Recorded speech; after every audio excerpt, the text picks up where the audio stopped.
কেন্দ্র সরকার সংখ্যার জোর দেখিয়ে মুসলিম সম্প্রদায়ের পূর্বপুরুষের উৎসর্গীকৃত সম্পত্তি তথা ওয়াকাফ সম্পত্তিকে কেড়ে নেওয়ার অপচেষ্টা চালিয়েছে। যখন পার্লামেন্টের উভয় কক্ষে পাশ হয়েছিল এই বিল আইনে পরিণত করার জন্য, তারপরে পরেই সারা রাজ্য জুড়ে সারা দেশ জুড়ে প্রতিবাদ সংঘটিত হয়েছে এবং এইটা সুপ্রিম কোর্টেও চ্যালেঞ্জ হয়েছে।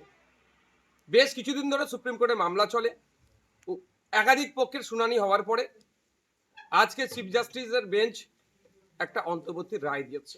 এই রায়ে কিছুটা স্বস্তি মিললেও সম্পূর্ণরূপে এটা সুরাহা এখনো হয়নি।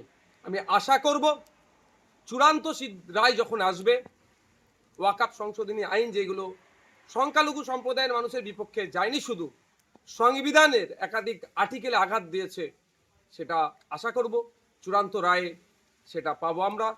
এই ইনসাফের লড়াই চলবে, আইনি লড়াই চলবে।